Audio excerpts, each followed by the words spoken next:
Welcome to Life Recovery Today with Steve Arterburn.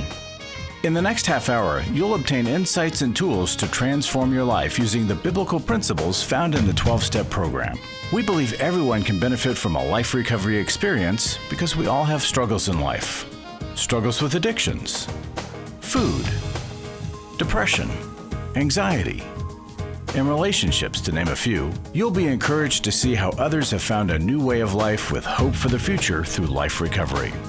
Your host is Steve Arterburn, founder of New Life Ministries and Women of Faith, author of over 100 books, and teaching pastor at Northview Church in Carmel, Indiana, one of the 20 largest churches in America. Steve is the co-editor of the Life Recovery Bible, the #1 selling recovery Bible. With over 3 million copies sold, this is the Bible given to inmates by Prison Fellowship and the Pew Bible for the Salvation Army. Now here's Steve.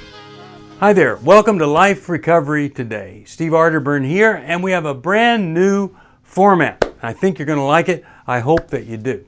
As we start out, I want to just remind everybody about Step 1. Step 1 says that we admitted that we were powerless over our problems, that our lives had become unmanageable. You know, I think that's one of the toughest things when we go from, I can manage this, I can help this, to, hey, I can't manage this. And why would I try if I could get help? Isn't it interesting? So many people out there want to help all of us, and yet we just think we got to do this. We got to control it. We got to manage it. Well, what a great thing when we wake up to the reality of our lives. There are people that never ever get there. If you can't, ask somebody to tell you the truth about yourself. Well, today I said we've got a new format. Dr. Alice Benton is on New Life Live all the time. She's a great psychologist and co-host with me frequently on the radio broadcast. And she and I just completed a book. It's going to come out in August, and the title of that book is Understanding and Loving Our Kids in a Screen-Saturated World. I mean, it's kind of a must-read for every parent. She's humble and brilliant. It's a great combination. And she really does understand the desire for people to hurt themselves, self-harm, and she has a great way of dealing with it, and she just knows what can be done to help. If you've ever dealt with a child who wanted to cut themselves, harm themselves, it is so painful to see them in this place. And of course, you're wondering, what did I do wrong? How did I lead to this? But so many times, the traumatized child will then try to inflict more trauma on themselves. My wife has been helping folks for a very, very long time. And we had a young woman living with us who would cut herself. She really just to feel alive. You know, one of the things she said, I am the least valuable person on the planet because I am a rape baby. And she says, even Christians will say, well, no abortion except if the woman has been raped, and then just throw that child away. She said, I wouldn't be here if they had. She cut herself just to feel sometimes relief from the chemicals afterwards. And my wife said, hey, next time you feel tempted, I want to join you. I want to be part of it. I want to be there with you. Next time it happened, she asked my wife to be there. She went through the whole thing with her, and guess what? She didn't cut. She didn't cut. She didn't have a need to cut because there was a connection. It's a pretty powerful story to me. Well, when it comes to cutting, it is so tough. So I want you to watch from an expert, from somebody that's been there, that knows this. And this is a great video from Alice. And you know, I'd love to hear from you. And you can always drop us a note, or you could give us a call. newlife.com is a great place to do that, or you can call 1-800-NEW-LIFE. But we want to help you as you're trying to deal with anything, whether it's cutting or any area where somebody needs recovery. So, Dr. Alice Benton on self-harm. Hello. I am Dr. Alice Benton. I'm one of the co-hosts on New Life Live. We're going to talk about a difficult topic today. We're going to delve into the mind of a cutter. This is such an important topic because the prevalence of self-harm is increasing dramatically. There's been a concerning increase in self-harm behavior. We're going to look at why it happens, why someone would have the urge to purposefully self-harm, and what we can do about it. Perhaps surprisingly to any of you who have never engaged in self-harm, it's a relief to the person that does it. It's a distraction, it's a comfort, it's a rush, and it's a way to control their uncontrollable emotional pain and their inner turmoil. And I'm going to give a definition of self-harm. Most self-harm, especially what we'll be talking about today, is actually not suicidal, although it's always important to check and to ask about thoughts of suicide. But the kind of self-harm that we'll be discussing tends to be non-suicidal intent.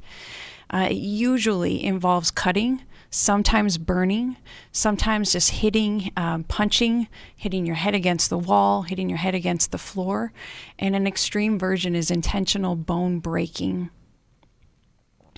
It's very common that for people who engage in self-harm, they struggle with deep negative self-accusations.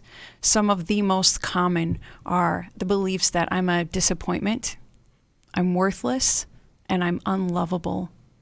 Those beliefs have fit for everyone that I have talked to and work with who have engaged in self-harm. There's almost always a strong self-hatred, whether it makes sense or not to an outsider, a strong self-hatred. It's not uncommon for the person to be questioning their sexual orientation and their gender identity as well.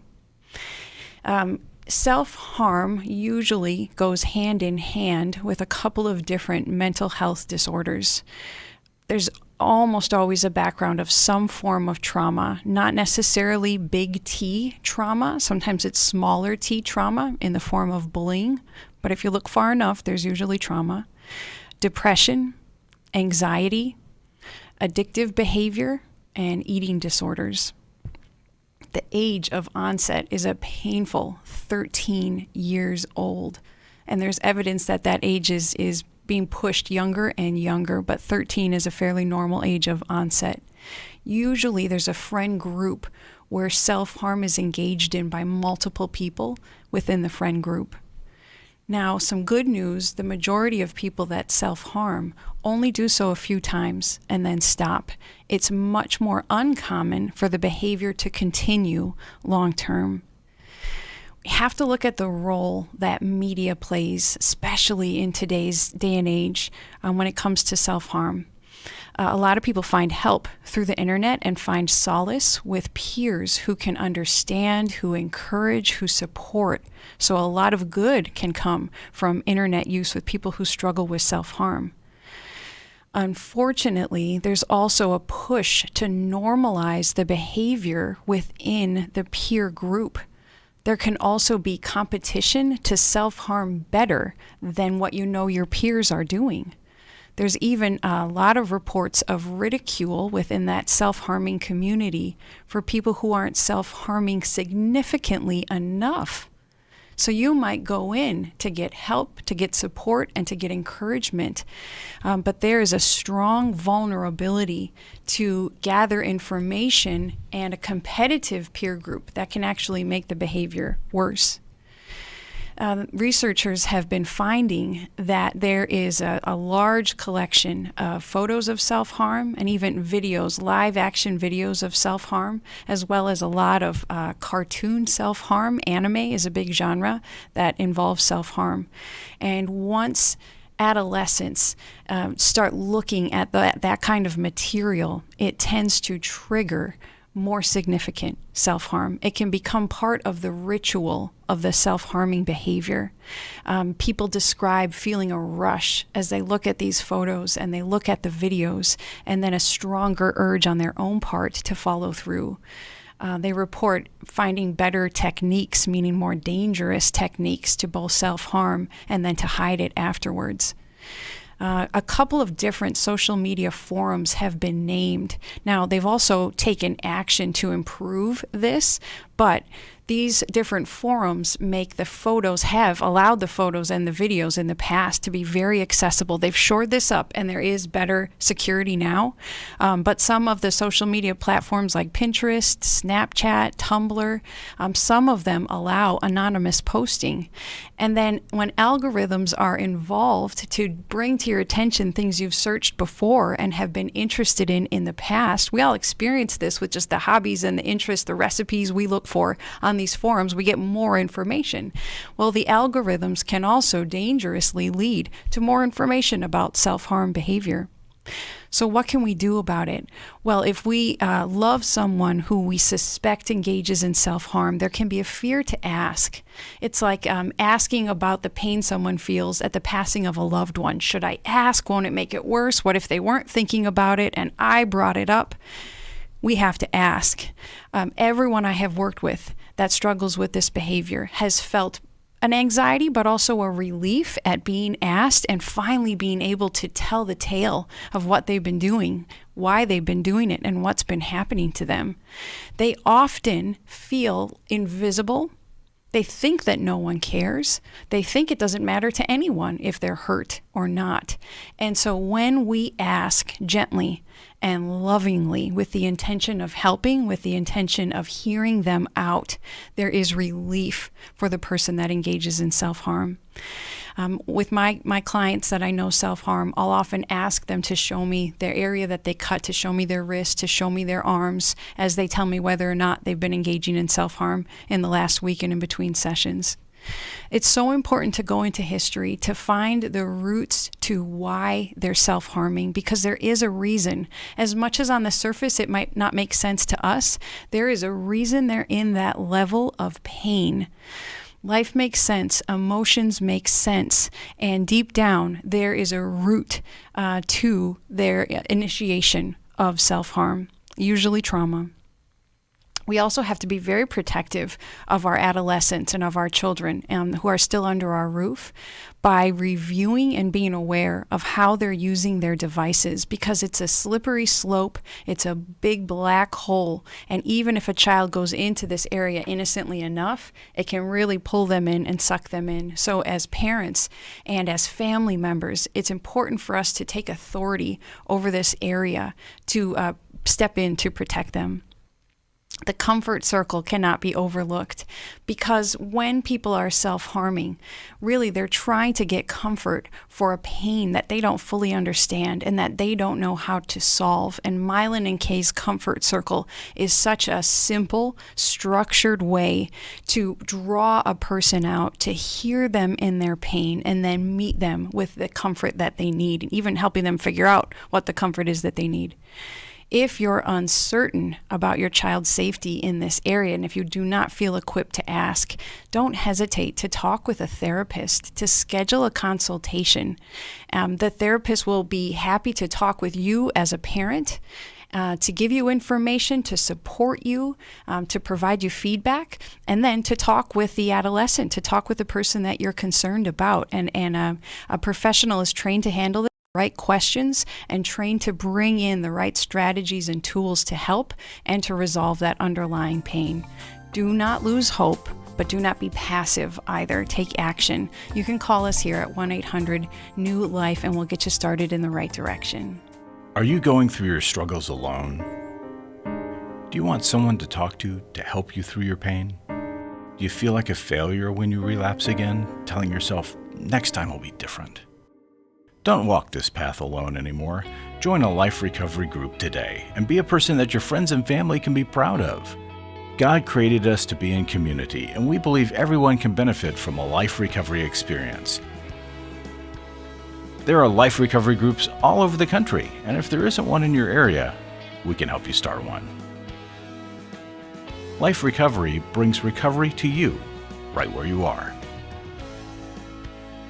You'll take a journey with others to find healing and freedom. Whether you're looking to join a group or start one, New Life Ministries is here for you. Call us at 1-800-NEW-LIFE or visit liferecoverytoday.net.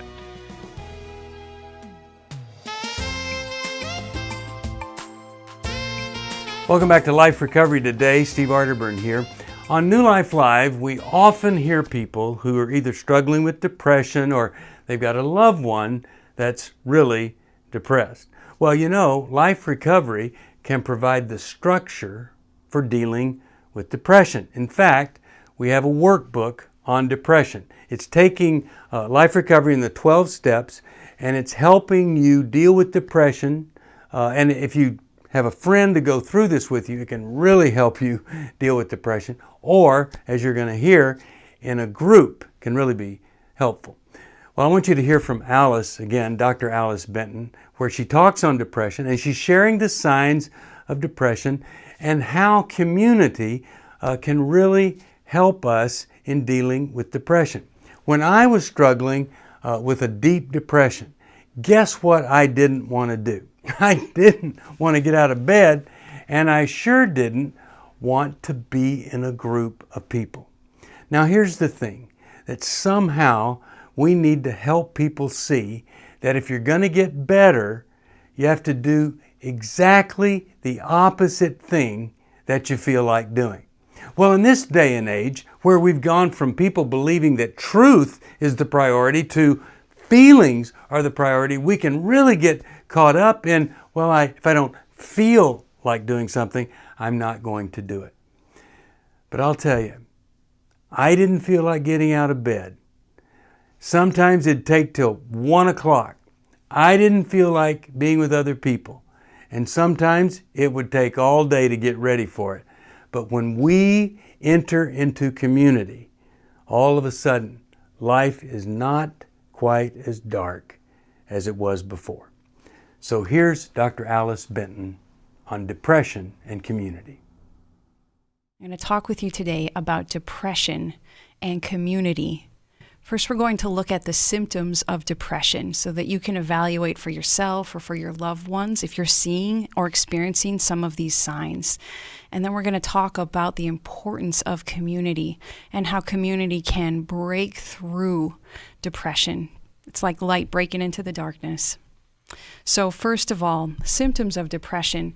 It's usually multiple symptoms taking place more days than not over a 2-week period, including a low mood, a depressed mood, sadness, usually tearfulness. Sometimes the tearfulness feels inexplicable, doesn't seem to make sense at the time and in the circumstance. Feeling like a failure, feeling like a disappointment to the important people in your life. Disturbed appetite. It can be an increase in appetite, loss of appetite. Disturbed sleep, and this can also go to either extreme, whether it's excessive sleep and usually waking up and not feeling refreshed, or struggling to get to sleep, struggling to stay asleep. Thoughts of worthlessness, hopelessness about the future, an inability to see a light at the end of the tunnel. Loss of energy, low energy, lack of motivation. Usually there's an agitation and an irritability, a touchiness. Thoughts of death are altogether too common, and this can be a scary topic to touch on, but I'm going to go into a little bit more detail and differentiate some of the different kinds of thoughts of death that people have. There can also be fantasies about running, just getting away from this life, this version of this life, and starting over somewhere else.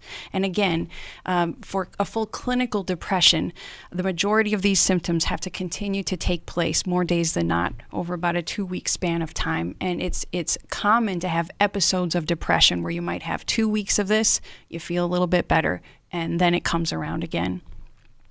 So I'm going to differentiate between morbid thoughts and suicidal thoughts. Morbid thoughts are more common, and they're associated with a lower risk level.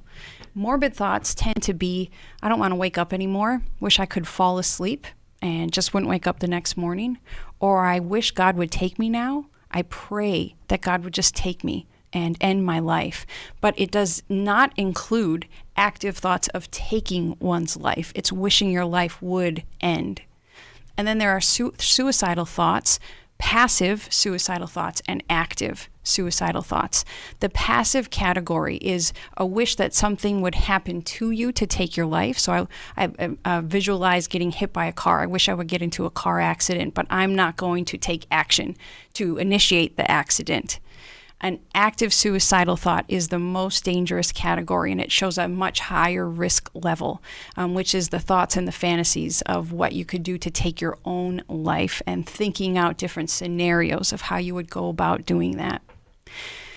The difficulty in this, one of many, is that it can be so embarrassing and shameful even to admit to oneself of having the suicidal thoughts, let alone bringing that into relationship. But we're going to see how it is key to bring it into relationship. Now, a couple of things that really exacerbate these symptoms that we've been talking about is ongoing sleep deprivation, which can actually lead to psychosis if it happens long enough, and it doesn't take very long. Even just a couple of weeks of extreme sleep deprivation can lead to psychosis. Substance use certainly exacerbates the depressed mood, but also can make a person more vulnerable to following through on the thoughts of suicide. And the one I really want to lean into is isolation, because again, the shame and the embarrassment and the belief of I'm probably the only one feeling this way and feeling this bad, and nobody cares, and nobody wants to hear my sob story, and I don't want to be a burden to anybody else around me. All these thoughts and this shame can keep a person quiet in their depression. And it's just natural when you're feeling this low to back away from people rather than coming toward people. But both the mental health recipe and God's recipe for depression are bringing it into the comfort of safe relationship. And it has to be safe relationship, not just any relationship will do. Because some of the things that we do incorrectly in a good intent, a good motivation to try to help, is trying to fix it too quickly, giving unsolicited advice, trying to convince a person out of their depression. You're fine, you're not that bad, it's going to be better, look on the bright side. That doesn't tend to be helpful in the midst of a depression. Rather, it's like a person who's depressed is in a dark room. And if we bust into the dark room and flip on all the lights to show them that it's better than they really think that it is, the light will blind them, and they'll be in pain and discomfort, and they'll back away from us even further. So the tack that we should take is actually going into the dark room with them, sitting down with them in their corner, and finding out just how very dark it is, just how very heavy their burden is. And by sitting there with them in the darkness, validating and empathizing, we can then slowly turn the lights on, slowly bring them out to the doorway to help them see that things are better. But they need the comfort and they need the companionship usually first if they'll allow it. But there is such a risk in asking for help because you might feel like a burden. But in God's design, He asks us and He built us to do better when we carry each other's burdens. This comes from Galatians 6:2. We're supposed to help one another when those burdens are too heavy for one person to bear alone. It's good for us to ask for the help. It's good for us to accept the help. Once you break out of the silence and the isolation, you find out something essential, that you're not alone, that a lot of people around you are actually experiencing depression too. The morbid thoughts and the suicidal thoughts are not uncommon, and they've really increased in this past year as well. You're not alone. And when you start to hear from other people, I know what you mean. Me too. It is a bolster, it's a comfort, and it strengthens you. God also gives us a couple of spiritual practices that even whether or not you're a believer, these are put into practice as well, just in the secular mental health world, because they work. Depression can be rooted in the guilt that you feel for things you have truly done wrong. And so confessing that to other safe people is a step out of the darkness. You are probably burdened with justified resentment, and being able to talk through the pain that others have caused you, to confess that you have anger, to confess that you don't want to forgive, opens that door, brings a little bit more light in, allowing God to move you towards forgiveness of the people that have done the unforgivable towards you. If you'll ask for His help, He will give it to you. And then accepting forgiveness for your own sins. And we really need to accept it both from God, but from other human beings, because it makes it more real.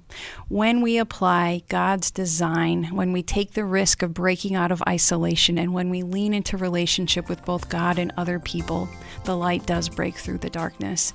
Please call us here at 1-800-NEW-LIFE. We want to be part of that light. It's hard to find a trusted friend when you're in crisis. Someone who's been there and understands, but who also has the training and skill to give you practical help. Family, friends, and churches want to help, but often they're not equipped to care for those dealing with problems like addiction and pornography, infidelity, anger, depression. New Life Ministries is here to provide help and hope in life's hardest places. We're not focused on making people feel better. We're focused on helping people do the work that will help them be better. At New Life, we have resources available to help you, like books, DVDs, CDs, workshops, and our network of licensed counselors.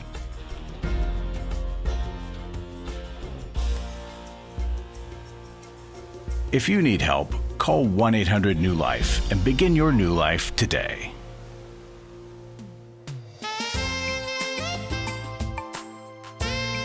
Welcome back to Life Recovery Today. You know, recovery is not a battle that anyone wins alone.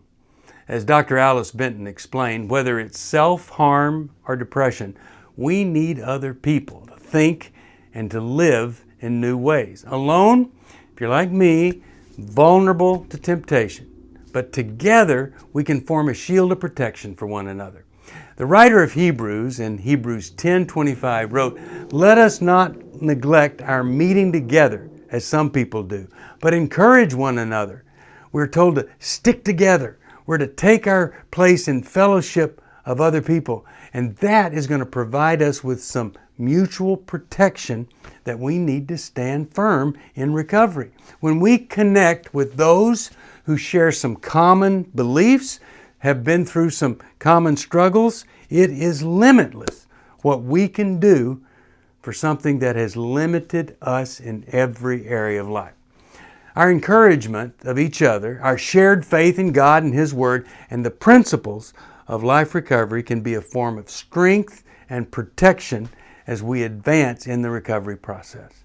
So I am hoping that during this week, if you don't have a community, start online, start in a virtual meeting, something.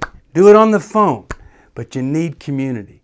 There's nothing more powerful than putting those hands on the driver's side and on that steering wheel and getting yourself to a recovery group where there's healing community. Thanks for joining me. See you next time. Thanks for joining us for Life Recovery Today with Steve Arterburn.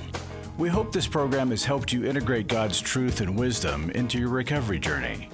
This program is brought to you by New Life Ministries, and it's your support that keeps this program on the air. When you contact us for any reason, be sure to let us know that you watch on NRB.